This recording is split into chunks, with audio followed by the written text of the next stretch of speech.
Bismillahirrahmanirrahim. Assalamualaikum warahmatullahi wabarakatuh. Alhamdulillah, segala puji bagi Allah Subhanahu wa Ta'ala yang Maha Pengasih dan Maha Penyayang, yang membalas doa hamba-hambanya apabila kita berdoa dan mengingatnya.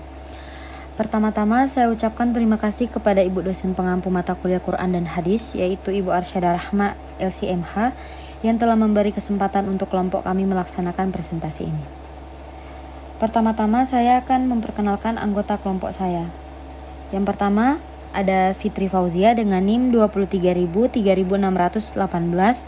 dan saya sendiri sebagai moderator yaitu Zahra Prasucita dengan NIM 23.3621, Adristi Felicia 23.3620, Irfa Indriani 23.3624, dan yang terakhir ada Livia Andini dengan NIM 23.3625. Pembagian hadis dari segi kuantitas perawi. Para ulama hadis berbeda pendapat tentang pembagian hadis ditinjau dari aspek kuantitas dan jumlah perawi yang menjadi sumber berita. Di antara mereka, beberapa membaginya menjadi 3 bagian, yaitu hadis mutawatir, hadis masyhur, dan hadis ahad. Yang lainnya membaginya menjadi 2, yaitu hadis mutawatir dan hadis ahad.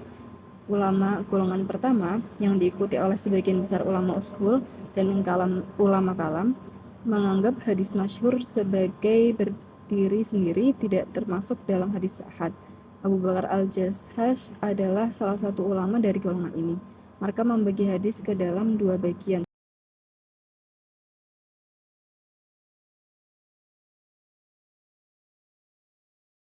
Untuk pembagian hadis dari segi kuantitas perawi yang pertama yaitu hadis mutawatir. Mutawatir secara etimologi atau bahasa berasal dari kata tawatara yang berarti beruntun, atau mutatabi, yaitu beriring-iringan antar satu dengan lainnya tanpa ada jarak. Sedangkan secara terminologi, mutawatir adalah hadis yang diriwayatkan oleh orang banyak yang terhindar dari kesepakatan mereka untuk berdusta sejak awal sanad sampai akhir sanad dengan didasarkan pada panca indera. Untuk syarat-syarat hadis itu digolongkan sebagai hadis mutawatir. Yang pertama, hadis mutawatir harus diriwayatkan oleh sejumlah besar perawi dan dapat diyakini bahwa mereka tidak mungkin sepakat untuk berdusta. Yang kedua, berdasarkan tanggapan panca indera, yaitu bahwa berita yang mereka sampaikan harus benar merupakan hasil pendengaran atau penglihatan sendiri. Yang ketiga, adanya keseimbangan jumlah perawi pada tabaqat pertama dan tabaqat berikutnya. Pembagian hadis mutawatir ada 3. Yang pertama, hadis mutawatir lafzi. Hadis mutawatir lafzi adalah hadis mutawatir dengan susunan redaksi yang persis sama. Contohnya, man kadzaba alayya muta'ammidan falyatabawwa ma'adu minanar. Artinya, siapa yang berdusta kepadaku, maka hendaklah dia menduduki tempat duduknya dalam neraka. Yang kedua, ada hadis mutawatir maknawi. Hadis mutawatir maknawi adalah hadis yang maknanya mutawatir tapi lafaznya tidak. Contoh, hadis yang menetapkan jumlah rakaat sholat maghrib 3 rakaat, karena seluruh periwayatan dalam hal ini menetapkan bahwa sholat maghrib 3 rakaat. Yang selanjutnya ada hadis mutawatir amali. Hadis mutawatir amali adalah hadis mutawatir yang menyangkut perbuatan Rasulullah SAW yang disaksikan dan ditiru tanpa perbedaan oleh orang banyak. Contoh, hadis tentang sholat, adanya sholat id, adanya sholat jenazah, dan lain-lain. Kedudukan hadis mutawatir. Hadis-hadis yang termasuk kelompok hadis mutawatir adalah hadis-hadis yang pasti qot'i atau maktu yang berasal dari Rasulullah SAW. Para ulama menegaskan bahwa hadis mutawatir membuahkan ilham qat'i atau pengetahuan yang pasti, yakni pengetahuan yang pasti bahwa perkataan, perbuatan, dan persetujuan berasal dari Rasulullah SAW. Kedudukan hadis mutawatir sebagai sumber ajaran Islam sama-sama halnya dengan menolak kedudukan Nabi Muhammad SAW sebagai utusan Allah. Kedudukan hadis mutawatir sebagai sumber ajaran Islam lebih tinggi dari kedudukan hadis ahad. Yang kedua ada hadis masyhur dan hadis ahad. Hadis ahad menurut bahasa adalah kata jamak dari wahid atau ahad. Bila wahid atau ahad berarti satu, maka ahad sebagai jamaknya, berarti satu-satu. Sedangkan menurut istilah adalah hadis ahad merupakan hadis yang para rawinya tidak mencapai jumlah rawi hadis mutawatir baik rawinya itu 1, 2, 3, 4, 5 atau seterusnya. Tetapi belum cukup syarat untuk dimasukkan ke dalam kategori hadis mutawatir. Pembagian hadis ahad. Pembagian hadis ahad ada 3. Pertama ada hadis masyhur, kedua hadis aziz, yang ketiga ada hadis gharib. Yang pertama hadis masyhur.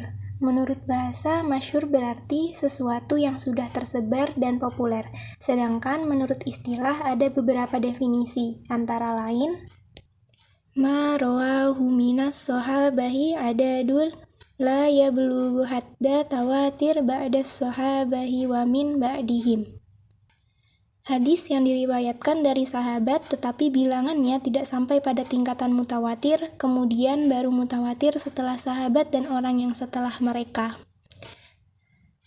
Arti lainnya hadis masyhur, yaitu masyhur menurut bahasa adalah nampak, sedangkan menurut istilah adalah hadis yang diriwayatkan oleh 3 perawi atau lebih pada setiap tobaqoh atau tingkatan dan belum mencapai batas mutawatir.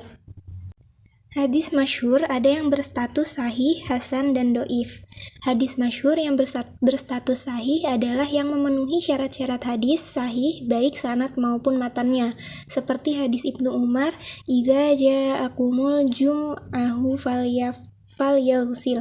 Barang siapa yang hendak pergi melaksanakan sholat Jumat, hendaklah ia mandi.